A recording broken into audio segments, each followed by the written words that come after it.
Welcome to one nation Telugu news. ముందుగా headlines చూద్దాం.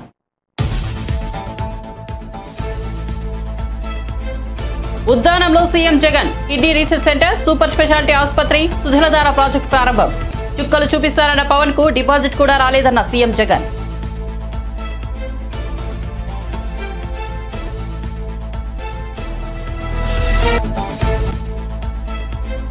మూడు నెలల అనంతరం నారా చంద్రబాబు నాయుడు మీడియా సమావేశం. ప్రభుత్వ నిర్లక్ష్యం వల్లే భారీగా పంటలు మునిగిపోయాయని వెల్లడి.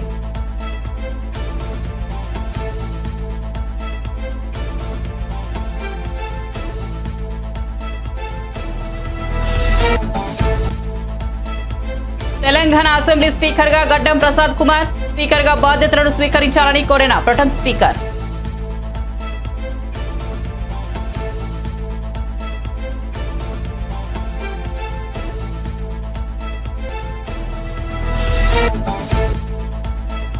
సీఎం రేవంత్ రెడ్డి అధ్యక్షతన కేబినెట్ భేటీ. గవర్నర్ ప్రసంగంలో ఉండాల్సిన అంశాలపై చర్చ. గవర్నర్ ప్రసంగానికి ఆమోదం తెలిపిన తెలంగాణ కేబినెట్.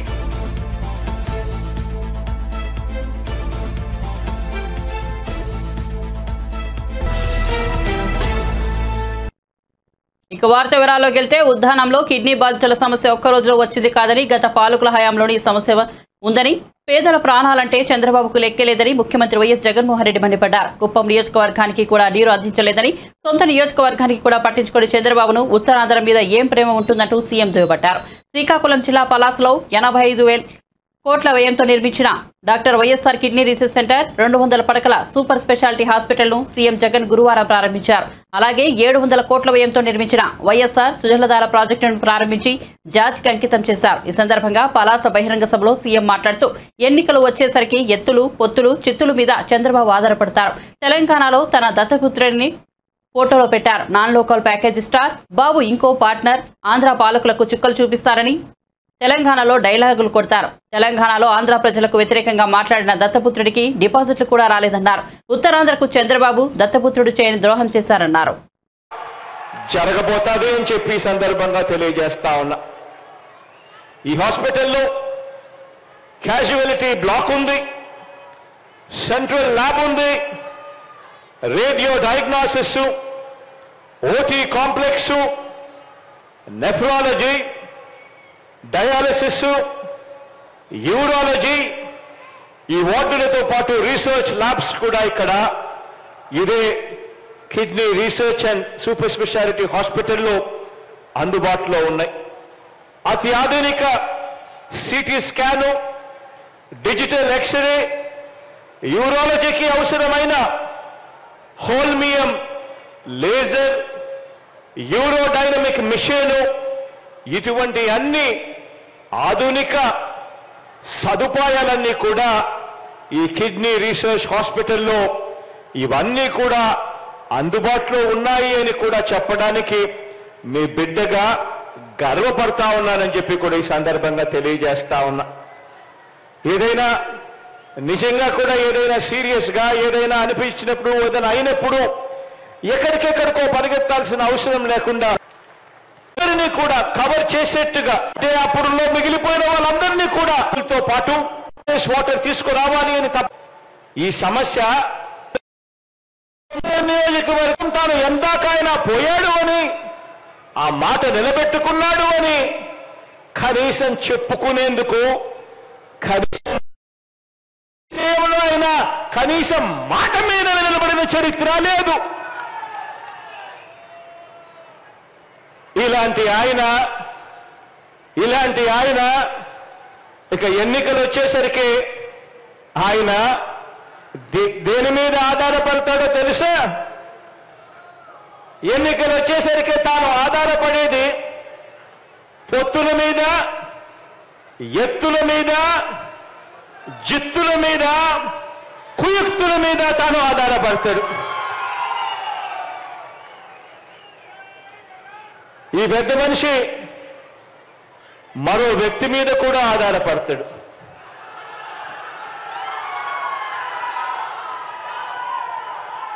ఒక దత్తపుత్రుడిని యాక్టర్గా పెట్టుకొని డ్రామాను కూడా ఆడుతాడు.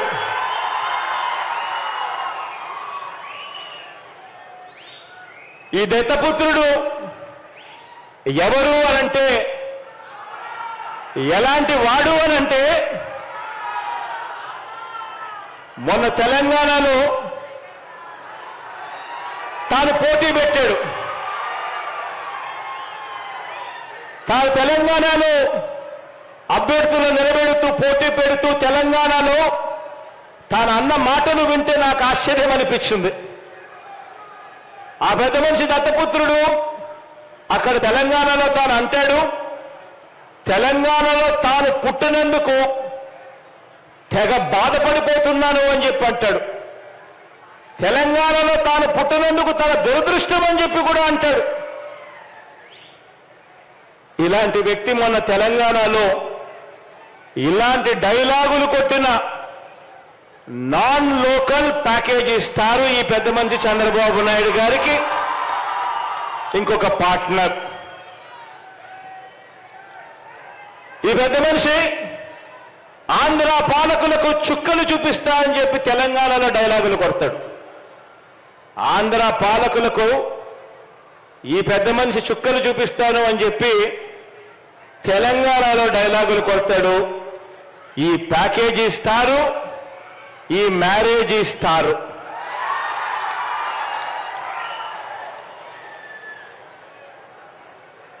ఈ పెద్ద మనిషి పరిస్థితి, ఈ దత్తపుత్రుడి పరిస్థితి అక్కడ ఎలా ఉంది అంటే, ఆ తెలంగాణలో పోటీ పెట్టి ఇన్నిన్ని డైలాగులు ఆంధ్ర రాష్ట్రానికి వ్యతిరేకంగా కొట్టిన ఇన్నిన్ని డైలాగులకు ఆయనకు పడిన ఓట్లెన్నో తెలుసా? చివరికి అక్కడ ఇండిపెండెంట్ గా నిలబడిన చెల్లెమ్మ బర్రెనెక్కకు వచ్చిన ఓట్లు కూడా ఈ పెద్ద మనిషికి దత్తపుత్రుడికి రాలేదు. డిపాజిట్లు కూడా రాలా. 3 నెలల అనంతరం తెలుగుదేశం అధినేత నారా చంద్రబాబు నాయుడు మీడియా సమావేశం నిర్వహించారు. నిజాం తుఫాన్పై ప్రభుత్వం నిర్లక్ష్యం వహించడం వల్లే రైతులు నష్టపోవాల్సిన పరిస్థితి ఏర్పడిందని చంద్రబాబు తెలిపారు. తుఫాన్ నిర్వహణపై ప్రభుత్వానికి ముందస్తు ప్రణాళిక లేదని విమర్శలు గుప్పించారు. తుఫానులను ఆపలేకపోయినా నష్టాన్ని తగ్గించొచ్చని, కానీ ఈ విధంగా ప్రభుత్వం సరైన విధంగా స్పందించలేదని పేర్కొన్నారు. అనేక ప్రాజెక్టులు మీరు చూసినప్పుడు పట్టసీమ తీసుకోవచ్చు. ఇది 4 సంవత్సరాలు ఆ బెనిఫిట్ వచ్చింది. కానీ ఆ ప్రాజెక్ట్ నేను చేశాననే ఉద్దేశంతో ఈ ముఖ్యమంత్రి ఈ 4 ఏళ్లు 5వ సంవత్సరం కూడా ఆపరేట్ చేయలేదు. ఆపరేట్ చేసి కానీ కరెక్ట్గా ఉంటే మనకు పులిచింతలు ఉంది పైన. పులిచింతల్లో ఎప్పుడు 40-45 టీఎంసీ నీళ్లు పెట్టుకునే అవకాశం ఉంటుంది. ఆ 45 టీఎంసీ నీళ్లు ఎప్పుడు అవసరమైతే అత్యవసర పరిస్థితిలో త్రాగునీరు కానీ సాగునీటికి కానీ కృష్ణా డెల్టా ఈ 2 జిల్లాలకు ఉపయోగపడే పరిస్థితి వస్తుంది. దాన్ని కూడా పూర్తిగా నిర్లక్ష్యం చేశారు. దానివల్ల ఈరోజు మీరు చూస్తే విధి లేని పరిస్థితిలో ఈ సంవత్సరం ఆపరేట్ చేశాడు. లేకపోతే తన్నేవాళ్ళు పట్టుకొని అందుకని ఆపరేట్ చేశాడు. అప్పటికి లేట్ అయింది. జరగవలసిన నష్టం బాగా జరిగిపోయే పరిస్థితి వచ్చింది. రెండోది, ప్రభుత్వం వచ్చిన తర్వాత ఇరిగేషన్ పైన పూర్తిగా సీతకన్నేశారు. మొత్తం సర్వనాశనం చేశారు. కనీసం ప్రాజెక్టులు మేనేజ్ చేయలేకపోయారు. దురదృష్టం ఏంటంటే ఏ ప్రాజెక్టు కూడా సక్రమంగా మేనేజ్ చేయకుండా ఎప్పుడు కూడా ప్రాజెక్టులు కట్టడం ఎంత ముఖ్యమో, ప్రభుత్వ ఆస్తులు నిర్మాణం చేయడం ఎంత ముఖ్యమో, ఆ ఆస్తుల్ని మెయింటైన్ చేయడం కూడా అంతే ముఖ్యం. నేను కంబైన్డ్ ఆంధ్రప్రదేశ్లో ఫస్ట్ ప్రాజెక్ట్ మీరు చూస్తే మన ఆదిలాబాద్లో కడియం ప్రాజెక్ట్. ఆ ప్రాజెక్టుకి ఇదే మార్గ వర్షాలు వస్తే, వర్షాలు వచ్చినప్పుడు సరిగా వీళ్ళు మెయింటైన్ చేయకపోతే ప్రాజెక్టు మీద నీళ్లు ఫ్లో అయినాయి. ఆ గేట్లు అవన్నీ తెరుచుకోలేక అప్పటి నుంచి ప్రాజెక్టుల మెయింటెనెన్స్ కోసం డబ్బులు పెట్టాం. ఈ ప్రభుత్వం వచ్చింది. ప్రాజెక్టుల మెయింటెనెన్స్కి ₹1 ఖర్చు పెట్టడం లేదు. అందుకే మీరు చూస్తే మొదటిది అన్నమయ్య ప్రాజెక్ట్ కొట్టుకోబోయే పరిస్థితికి వచ్చింది. ఫస్ట్ టైం గేట్లు పోయినాయి, అక్కడ డ్యామేజ్ అయింది, పట్టించుకోలేదు. తర్వాత ప్రాజెక్టే కొట్టుకోబోయింది, అయినా పట్టించుకోలేదు. రెండోది పులిచింతల గేట్లు పోయినాయి, అది పట్టించుకునే పరిస్థితులు లేరు, సరిగా కూడా రిపేర్ చేయలేకపోయారు. మూడోది ఇక్కడికి వచ్చే కొందికి గుండ్లకమ్మ ప్రాజెక్ట్. పోయినసారి గేట్లు పోయినాయి, నేను పోయొచ్చు వచ్చాను. ఆ రోజు నేను విమర్శించాను, పబ్లిక్ మీటింగ్ పెట్టుకొని అక్కడనే విమర్శించాను. నేను ఇంత అజాగ్రత్త ఏంటి, ఇంత దుర్మార్గమైన పాలన ఏంటి, కనీసం మీరు గేట్లు పెట్టాలంటే కూడా అప్పటికే కాంట్రాక్టర్ రాలా, వీళ్ళు టెండర్ పిలిచినా వచ్చేవాళ్ళు లేడు. ఈసారి అదే జరిగింది. వీళ్ళు టెండర్ పిలిచినా గేట్లు పెట్టడానికి 8 కోట్లు 9 కోట్లది. 8 కోట్లకు ఒక టెండర్ కోసం కాంట్రాక్టర్ రాలేదంటే ఈ ప్రభుత్వం పైన విశ్వాసం లేదు. ఇంక వీళ్ళేం మెయింటైన్ చేస్తారు కాంట్రాక్టర్లు, వీళ్ళు ఏ విధంగా మెయింటైన్ చేస్తారు. ఈసారి మళ్ళీ కొట్టుకోకపోయింది. 2 TMC నీళ్లు కరువు ప్రాంతంలో ఏదైతే పంట పొలాలకు ఇవ్వాల్సిన నీళ్లు మొత్తం వెళ్ళిపోయే పరిస్థితికి వచ్చింది. ఈరోజు ఇంత వ్యతిరేకత ఉన్న ప్రభుత్వాన్ని నేను ఎప్పుడూ చూడలేదు. చాలా ప్రభుత్వాలను చూశాను, వ్యతిరేకత వస్తుంది, కానీ ఇంత వ్యతిరేకత, భయంకరమైన వ్యతిరేకత. ప్రజలు ఇప్పుడు ఎన్నికల కోసం ఎదురు చూసే పరిస్థితి. ఎప్పుడెప్పుడు ఎన్నికలు వస్తాయా, ఎప్పుడెప్పుడు నెత్తిన పెట్టుకున్న కుంపటు ధరించుకుంటామనే పరిస్థితికి వచ్చేసారు. ఇది చాలా ఎంత వ్యతిరేకత ఉందో అర్థమవుతుంది. ఒక రచ్చబండ దగ్గరికి పోయినా, టీ కోట దగ్గర కూర్చున్నా, ఒక పొలం గట్టు పోయినా, ఒక రోడ్డు మీద పోయినా, ఒక అపార్ట్మెంట్లో వచ్చినా, ఒక రైల్లో ఎక్కినా, బస్సులో ఎక్కినా, ఎక్కడ వచ్చి చూసినా ఒకే చర్చ. 20 ఏళ్ళు నష్టపోయామని కొంతమంది, 30 ఏళ్ళు నష్టపోయామని కొంతమంది అంటాడు. వీడంతా డబ్బులు సంపాదిస్తాను. ఇప్పుడు వాడు 30 ఏళ్ళుగా సంపాదించిన ఆస్తి ఎన్పిఏకి వెళ్ళిపోయింది. వాడు బిల్స్ ఇవ్వకుండా వాడు అయిపోయాడు. పాత రోజులు వాళ్ళ తాత ముత్తాత సంపాదించిన ఆస్తులు కూడా తాకట్టు పెట్టే పరిస్థితికి వచ్చేసారు వాళ్ళందరూ. ఒక విద్యా వ్యవస్థ, ఏదో వ్యాపారం చేసుకుందామని ఒక చిన్న స్కూల్ పెట్టుకుంటే వాడి పని అయిపోయింది. తెచ్చిన అప్పుకు వడ్డీ కట్ట లేకుండా వాళ్ళు కూడా దెబ్బతిన్నారు. బాగా చదువుకుంటే ఉద్యోగం వస్తుందనుకుంటే ఈరోజు ఎవ్వడికి ఉద్యోగం లేదు. నెంబర్ 1, 24% నిరుద్యోగంతో ఏపీ నెంబర్ 1. వీళ్ళు మాట్లాడుతున్నారు అన్నింటిలో మేము ఏపీ నెంబర్ 1. ఏం నెంబర్ 1? మీరు ఇంటట్లో నెంబర్ 1లో. 4 రోజుల విరామం అనంతరం తెలంగాణ శాసనసభ సమావేశాలు ప్రారంభమయ్యాయి. స్పీకర్గా గడ్డం ప్రసాద్ కుమార్ ఏకగ్రీవంగా ఎన్నికైనట్లు ప్రొటెం స్పీకర్ అక్బరుద్దీన్ ఓవైసీ ప్రకటించారు. అనంతరం CM Revanth Reddy, BRS MLA కేటీఆర్తో పాటు అధికార ప్రతిపక్ష పార్టీలకు చెందిన సభ్యులు ప్రసాద్ కుమార్ కు అభినందనలు తెలిపారు. ఆయనను స్పీకర్ స్థానం వద్దకు సీఎం, డిప్యూటీ సీఎం బట్టి విక్రమార్క ఇతర నేతలు తీసుకెళ్లి కూర్చోబెట్టారు. స్పీకర్ పదవికి ప్రసాద్ కుమార్ ఒకరే నామినేషన్ దాఖలు చేయడం, ప్రధాన ప్రతిపక్షం బీఆర్ఎస్ తో పాటు మజ్లిస్, సిపిఐ ఎమ్మెల్యేలు మద్దతు తెలపడంతో ఎన్నిక ఏకగ్రీవమైంది.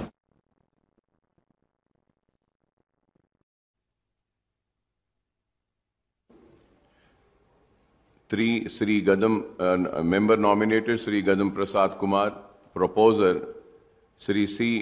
Damodar Raj Narsimha.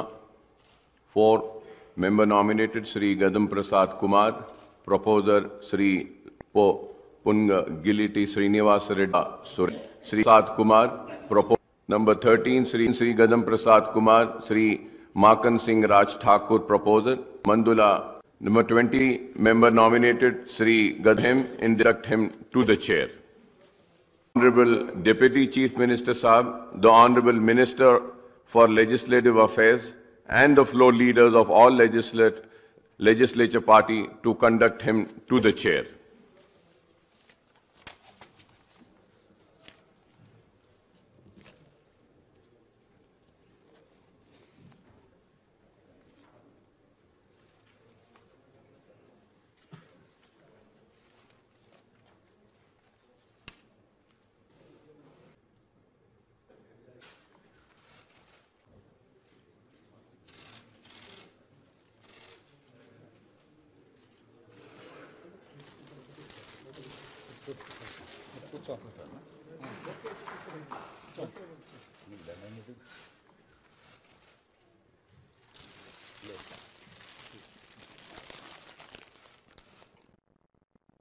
ఆంధ్రప్రదేశ్లో దొంగ ఓటర్లను చేర్పించిన వ్యవహారంలో తెలుగుదేశం పార్టీపై వైఎస్ఆర్సీపీ ఎంపీలు గురువారం కేంద్ర ఎన్నికల సంఘంలో కలిసి ఫిర్యాదు చేశారు. పూర్తి ఆధారాలతో సీఎస్సీకి ఫిర్యాదు చేసినట్లు వైఎస్ఆర్సీపీ పార్లమెంటరీ నేత విజయసాయిరెడ్డి ఈ సందర్భంగా మీడియాకు పూర్తి వివరాలను తెలియజేశారు.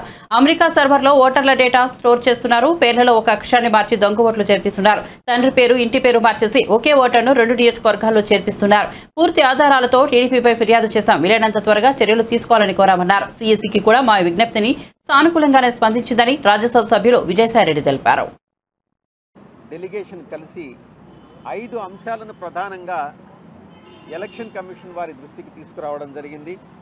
దాంట్లో మొట్టమొదటి అంశం myparty-board.com అన్నటువంటి తెలుగుదేశం పార్టీ ఈ తెలుగుదేశం పార్టీ ఏదైతే 123 సబ్సెక్షన్ 3 ఆఫ్ పీపుల్స్ రిప్రజెంటేషన్ యాక్ట్ను వైలేట్ చేస్తుందో దానికి సంబంధించి మనం కంప్లైంట్ ఇవ్వడం జరిగింది. దీంట్లో ఈ యొక్క myparty-board.comలో తెలుగుదేశం పార్టీ ఆంధ్రప్రదేశ్లో ఉన్నటువంటి ఓటర్స్ అందరిలో ఎలక్షన్ కమిషన్ ఏదైతే ఓటర్ల లిస్టుని పొలిటికల్ పార్టీస్ ఇస్తుందో దాంట్లో పేరు, తండ్రి పేరు, ఏజీ, మేలా ఫిమేలా అన్నటువంటి కొన్ని వివరాలు మాత్రమే ఉంటాయి. అవి కాకుండా మిగతా వివరాలను కూడా ఈ యొక్క వెబ్సైట్ ద్వారా ఈ యొక్క my-board.comలో ఆ యొక్క జెండర్ కూడా ఉంటుంది, హౌస్ నెంబర్ కూడా ఉంటుంది, ఏ క్యాస్ట్, ఏ ఓటర్ ఏ క్యాస్ట్కి సంబంధించినటువంటి వ్యక్తి అన్నటువంటిది, పొలిటికల్ పార్టీ అఫిలియేషన్ ఏంటి, మొబైల్ నెంబర్ ఏంటి అన్నటువంటిది, political party wise segregation of ఓటర్స్ని ఈ యొక్క తెలుగుదేశం పార్టీ చేయడం అన్నటువంటిది చట్ట విరుద్ధము అన్నటువంటి విషయాన్ని ఎలక్షన్ కమిషన్ దృష్టికి తీసుకొచ్చాము.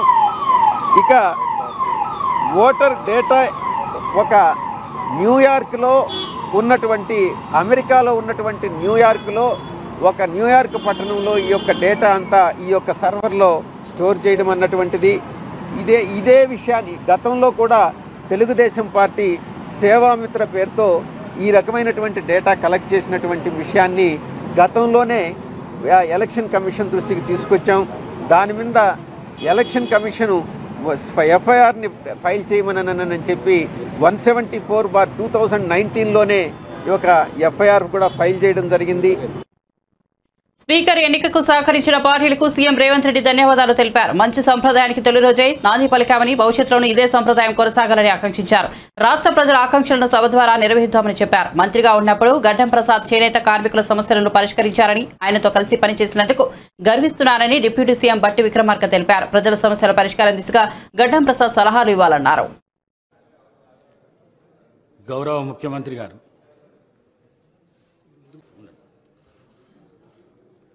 మూడవ తెలంగాణ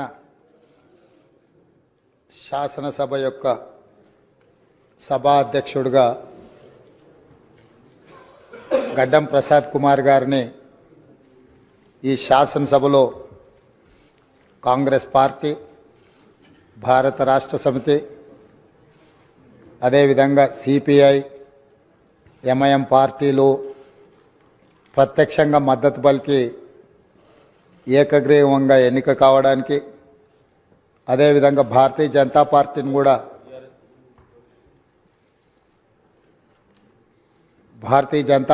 కూడా సంప్రదించడం జరిగింది. వారు కూడా పరోక్షంగా ఈ ఎన్నిక ఏకగ్రీవం కావడానికి సహకరించినరు.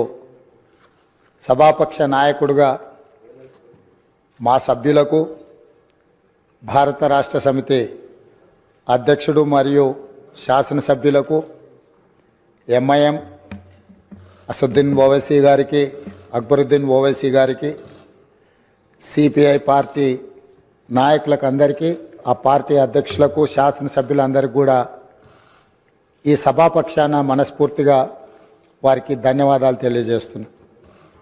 ఈ సభ ఒక మంచి సాంప్రదాయానికి మొదటి రోజే మనమందరము ఒక మంచి సాంప్రదాయాన్ని ముందుకు తీసుకెళ్ళడానికి అందరూ సహకరించడం, ఈ సాంప్రదాయం భవిష్యత్తులో కూడా కొనసాగాలి.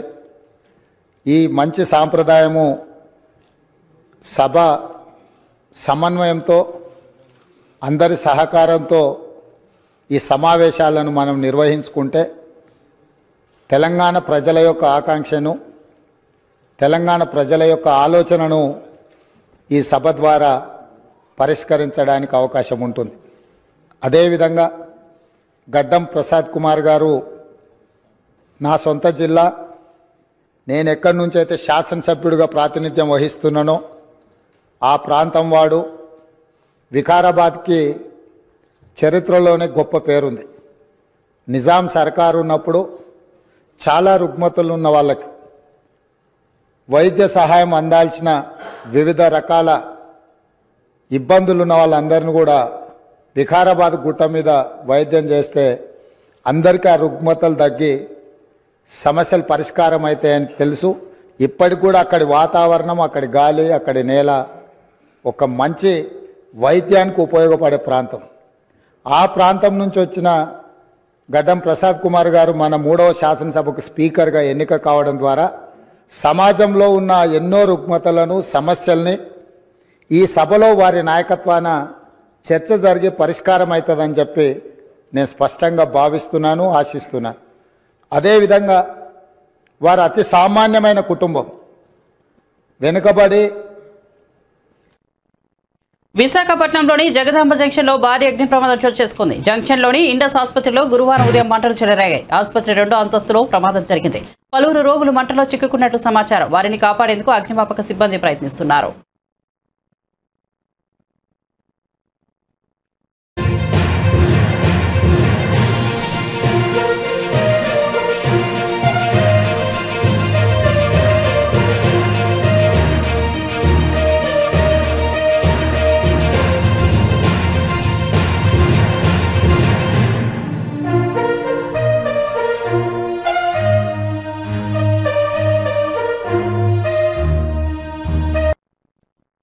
అంగన్వాడీ సిబ్బందిపై బొబ్బిలి వైకాపా ఎమ్మెల్యే చిన అప్పలనాయుడు చేసిన అనుచిత వ్యాఖ్యలపై ముఖ్యమంత్రి జగన్ నోరు విప్పాలని టీడీపీ అంగన్వాడీ డ్వాక్రా సాధికార విభాగాల రాష్ట్ర అధ్యక్షురాలు ఆచంట సునీత డిమాండ్ చేశారు. మంగళగిరిలోని ఎన్టీఆర్ భవన్లో ఆమె మాట్లాడారు. అప్పలనాయుడు తప్పును అంగీకరించి తక్షణమే అంగన్వాడీలకు బహిరంగ క్షమాపణలు చెప్పాలన్నారు. లేదంటే ఆయన ఇల్లు ముట్టడించి తగిన బుద్ధి చెబుతామని హెచ్చరించారు. అంగన్వాడీ కార్యకర్తల జీతాన్ని 4,200 నుంచి 10,500కు, హెల్పర్ల జీతాన్ని 2,950 నుంచి 6,000కు పెంచింది టీడీపీ అధినేత చంద్రబాబేనని ఆమె గుర్తు చేశారు. సీఎం జగన్ ఈ 4.5 ఏళ్లలో అంగన్వాడీలకు ఏం చేశారని ప్రశ్నించారు.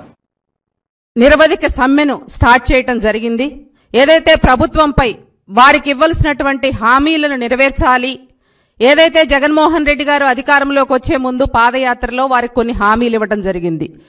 మా హామీలు నెరవేర్చాలి అని చెప్పేసి ఆయన అధికారం వచ్చిన దగ్గర నుంచి 4.5 సంవత్సరాల కాలంలో ఎన్నోసార్లు అంగన్వాడీ టీచర్స్, హెల్పర్స్ సమ్మెకు పిలిపివ్వటం కానివ్వండి, అలాగే చెలో అసెంబ్లీకి పిలిపివ్వటం కానివ్వండి, అలాగే చెలో విజయవాడకు పిలిపివ్వటం కానివ్వండి, ఎన్నిసార్లు ట్రై చేసినా కానీ ప్రభుత్వం కనీసం వారి మొర ఆలకించకుండా, వారిని సమస్యలు తీర్చాలని ఆలోచన లేకుండా, కనీసం వాళ్ళని పిలిచి మీ సమస్యలు ఏంటి అని అడగకుండా ఏ విధంగా ఇబ్బంది పెడతా ఉన్నది అనేది 4.5 సంవత్సరాల కాలంలో అంగన్వాడీ టీచర్స్ కానీ హెల్పర్స్ ప్రతి ఒక్కరూ చూసినటువంటి పరిస్థితి. ఏదైతే జగన్మోహన్ రెడ్డి గారు మీరు పాదయాత్రలో హామీ ఇచ్చారండి, అమ్మా నాకు ఒక్కసారి ఓటేసి ఆశీర్వదించండి, తప్పకుండా రేపు అధికారంలో రాగానే తెలంగాణ కన్నా ఎక్కువ జీతాలు పెంచుతానమ్మా, అలాగే మీకు మంచిగా రిటైర్మెంట్ బెనిఫిట్స్ ఇస్తానమ్మా, ఏవైతే స్కూల్స్ను కూడా చాలా పునరుద్ధరిస్తానమ్మా అని చెప్పి బూటకపు మాటలు చెప్పి అధికారంలోకి వచ్చి 4.5 సంవత్సరాల కాలంలో కనీసం ఒక్క రోజు కూడా అంగన్వాడీ టీచర్స్ పట్ల కానివ్వండి, అలాగే హెల్పర్స్ పట్ల కానివ్వండి, వాళ్ళు పడుతున్న ఇబ్బందుల గురించి కానివ్వండి, స్కూల్స్ లో వాళ్ళకున్న సమస్యల గురించి కానివ్వండి, ఒక్క రోజు కూడా సీఎం గారు కానీ, కన్సర్న్ మంత్రి గారు కానీ, డిపార్ట్మెంట్ కానీ ఒక్క రోజు కూడా వాళ్ళని పిలిచి మాట్లాడినటువంటి పరిస్థితి ఈ రాష్ట్రంలో లేదు. తెలంగాణ భవన నిర్మాణ శాఖ మంత్రిగా పొంగులేటి శ్రీనివాసరెడ్డి బాధ్యతలు చేపట్టారు. సచివాలయంలోని తన ఛాంబర్లో పదవి బాధ్యతలు స్వీకరించారు. ఈ సందర్భంగా పలువురు ప్రముఖులు, అధికారులు ఆయనకు శుభాకాంక్షలు తెలిపారు.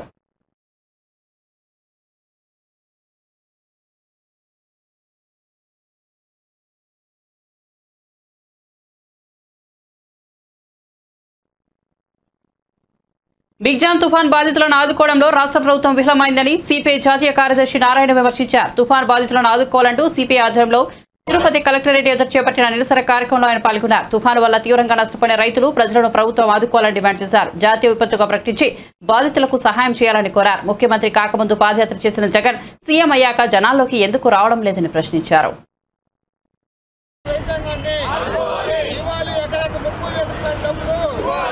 తన సుళ్ళూరుపేట, నెల్లూరు మేము కూడా తిరిగాం. అక్కడ కళ్ళారు చూసాం. వరి పైరు ఇంకొక నెల పోతే పంటకు వచ్చేస్తుంది. అది మొత్తం మునిగిపోయి మగ్గిపోయింది. ఇప్పుడు నీళ్ళు లేకపోతే పైరు రాదు. అది వరి మొత్తం పోయింది. తర్వాత చేపల చెరువులు పోయినాయి, నిమ్మ తోటలు పోయినాయి, వాణిజ్య పంటలు పోయినాయి, ఇవన్నీ పండ్ల తోటలు కూడా పోయినాయి. దాదాపు 18 లక్షల ఎకరాలలో ఈ తుఫాను బాధిత సంబంధించిన సమస్య జరిగిపోయింది. కర్నూలు, అనంతపూరు ఆ ప్రాంతాల్లో కరువు విపరీతంగా ఉంది. అందువల్ల కరువు, అధిక వర్షాలు రెండూ కలిసి రైతాంగాన్ని హతాకుతం చేసి పారేసింది. వీళ్ళు ఇప్పుడు ఆదుకోకపోతే సాధ్యం కాదు. ఒక్కొక్క ఎకరా కనీసం 30,000 రూపాయలు మినిమంగా ఖర్చు అయింది. మిరప తోటకైతే ఇంకా ఎక్కువ ఖర్చు అయింది. అయినా సరే ఎకరాకు 30,000 రూపాయలు ఎక్కడ ఇవ్వాలని చెప్పేసి తర్వాత గుడిసెలు మొత్తం పోయినాయి. వర్షం లేకపోయినా ఆ నీళ్ళల్లోనే ఆ గుడిసెలు ఉంటున్నాయి. దాన్ని వాళ్ళకి భోజనాలు లేకుండా పోతున్నాయి. అందువల్ల గుడిసెలు పోయిన వాళ్ళకి, వరద ప్రాంతాలు మునిగిన వాళ్ళకి రైతాంగాన్ని ఆదుకోవాల్సిన బాధ్యత ఈ రాష్ట్ర ప్రభుత్వానికి ఉంది. రాష్ట్ర ప్రభుత్వం ఒకటే చేయడం కష్టమే. అందుకే కేంద్ర ప్రభుత్వం కూడా దీనిలో రావాలి. జాతీయ విపత్తుగా దీన్ని ప్రకటించి దాని ప్రకారం బాధితులకు సాయం చేయమని కోరుతా ఉన్నాం. రాష్ట్ర ప్రభుత్వం ఇంతవరకు కూడా ఒక అంచనా వేయలేదు. తర్వాత కేంద్ర ప్రభుత్వాన్ని జాతీయ విపత్తుగా గుర్తించాలని చెప్పేసి అడగలేదు. అది ఏదో 1000 కోట్లు అని తీయమని చెప్పేసి భిక్షంగా అడుగుతున్నారు చెప్తే మాకింత నష్టం చెప్పలే. ఇప్పుడు కేంద్రం నుంచి టీం వచ్చింది, వాళ్ళు పరిశీలిస్తున్నారు. మరి రాష్ట్ర ప్రభుత్వం నుంచే వాళ్ళకి రిప్రజెంట్ చేయాలి కదా, నష్టం వస్తుందని చేయడం లేదు. అంటే ప్రజానీకానికి ఇబ్బంది పడుతున్నా సరే కేంద్ర ప్రభుత్వాన్ని కనుసన్నల్లో మంచిగా ఉండడానికే ప్రయత్నిస్తాను తప్ప నా రాష్ట్ర ప్రజానీకానికి నష్టం వచ్చింది, వరదల్లో కొట్టుకుపోతున్నారు, కరువు నిలతాండవాడుతూ ఉంది, మా ప్రజలను కాపాడండి అని చెప్పి గుర్తింపుకోవడం లేదు. ఆయన ముఖ్యమంత్రి కానప్పుడేమో కాలినడక తిరిగి అందరిని పట్టించుకుని పరామర్శించాడు. ముఖ్యమంత్రి అయిన తర్వాత ఇంత జన సపోర్ట్ ఆయనకు ఉంది కదా, మరి ఎందుకు జనంలోకి రాలేకపోతున్నాడు? కొత్త ప్రభుత్వాన్ని దీవించకుండా ప్రభుత్వం ఎలా నడుస్తుందో చూస్తానని మాజీ మంత్రి కేటీఆర్ పేర్కొనడం సరికాదని ఎమ్మెల్సీ టి జీవన్ రెడ్డి ఆగ్రహం వ్యక్తం చేశారు. ప్రభుత్వాన్ని ఎలా నడపాలో తమకు తెలుసన్నారు. రాష్ట్ర ప్రభుత్వం బీఆర్ఎస్ ప్రభుత్వం మద్యానికి బానిసలుగా చేసిందని ఆరోపించారు. కాంగ్రెస్ ప్రభుత్వానికి ప్రజా సంక్షేమం ముఖ్యమని, మద్యం దుకాణాలను తొలగించే విముక్తి కల్పిస్తామని స్పష్టం చేశారు. వాగ్దానం చేయొచ్చు, మేమేదైతే అమలుకు ఏ విధంగా కార్యాచరణ చేపట్టాలో మేము ఆలోచించి నిర్ణయాలు తీసుకుంటున్నాం. ఇవాళ ఏదైతుందో ఆయన ఆలోచన ఏంటంటే ఇప్పుడు ఎట్లా నడుపుతూ రాజ్యం నేను ఇదేనా నేను కోరుకునేది? తెలంగాణ రాష్ట్రం ఏర్పడేదైతే మంచి కోరుకోవాలి. ఇప్పుడు ఏమన్నా భగీరథ వినియోగించుకో ప్రయత్నం చేద్దామని చెప్పాను నేను. నువ్వు మంచి కోరుకోవా? ప్రభుత్వానికి ఏదైతుందో వాస్తవంగా నువ్వు ఆర్థిక వ్యవస్థను చిన్న భిన్నం చేసినవు. కేవలం మిషన్ భగీరథని 40,000 కోట్ల, కాళేశ్వర ప్రాజెక్టు 1,20,000 కోట్లు. నువ్వు ఎన్టీపీసీ ద్వారా ఏదైతుందో 4,000 మెగావాట్ల విద్యుత్ ఉత్పాదన పైసే పెట్టుబడులు పొందే అవకాశం ఉండేనే. దాని గురించి నువ్వు కేంద్ర ప్రభుత్వంపై ఒత్తిడి చేయకుండా నువ్వు యాదాద్రి పవర్ ప్రాజెక్టు కొత్త ముందు తీసుకుంటా అది 40,000 కోట్ల భారం అని చెప్పి అంటున్నా. చేసే గారికి అంతా చేసి నిండా ముంచి ఏదైతుందో మొత్తం రాష్ట్రాన్ని అప్పులు ఉబ్బులకు నెట్టి నువ్వు నడుపు రాజ్యం ఎట్లా నడుతావు అని చెప్పంటే భయపడాల్సిన అవసరం లేదు నాయన. మాకు ఆ సామర్థ్యం ఉన్నది, మాకు ఆ సామర్థ్యం ఉంది అని చెప్పి అంటున్నాను. నేను గతంలో ప్రభుత్వాన్ని నిర్వహింపజేసి నడిపిన అనుభవం ఉన్నది. బట్టి గారు కూడా ఏదైతుందో ఆయనకు ఉన్నటువంటి అనుభవంతో రాష్ట్ర ఆర్థిక వ్యవస్థను ఏ విధమైనటువంటి ఇబ్బందులు లేకుండా ఇవాళ మేము ఎన్నికల్లో వాగ్దానాలు చేసిందనే కాదు, ఎన్నికల్లో పేర్కొన్న అంశాలు కూడా అమలు చేయాలని చెప్పి భావిస్తున్నామని చెప్పంటున్నా. కేవలం నీ ప్రభుత్వం ఆదాయం సమకూర్చడానికి కొరకు యావత్ తెలంగాణ సమాజాన్ని మధ్యకు బానిసలు చేసినామని చెప్పంటున్నా. ఇలా గౌరవ ముఖ్యమంత్రి రేవంత్ రెడ్డి గారు ఏదైతుందో ప్రభుత్వ ఆదాయాన్ని ఏ విధంగా సమకూర్చుకోవాలనో దానిపై దృష్టి కేంద్రీకరిస్తూ ప్రజా సంక్షేమమే ప్రధానంగా చెప్పంటున్నా. వీళ్ళు ఈ రాష్ట్రాన్ని ఏదైతుందో ఇవాళ ఈ మద్యం నుండి విముక్తులు చేయాలనే ఒక భావన నుండి మద్యం నుండి విముక్తి చేయాలనే ఒక భావనతో చెప్పంటున్నా. బులెటిన్ ముగించే ముందు హెడ్లైన్స్ మరోసారి చూద్దాం. ఉద్దానంలో CM Jagan kidney research centre, super speciality ఆసుపత్రి, సుజలధార ప్రాజెక్టు ప్రారంభం. చుక్కలు చూపిస్తానన్న పవన్ కు డిపాజిట్ కూడా రాలేదన్న CM Jagan.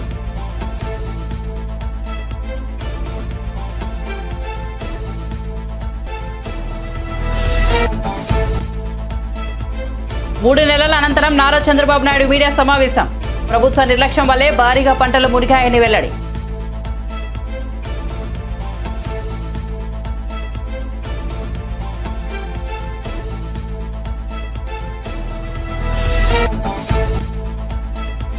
Telangana assembly speaker గా గడ్డం ప్రసాద్ కుమార్, స్పీకర్ గా బాధ్యతలను స్వీకరించాలని కోరిన ప్రొటెం స్పీకర్.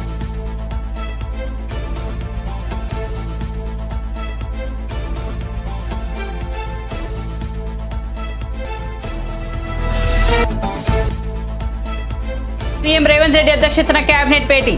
గవర్నర్ ప్రసంగంలో ఉండాల్సిన అంశాలపై చర్చ. గవర్నర్ ప్రసంగానికి ఆమోదం తెలిపిన తెలంగాణ కేబినెట్.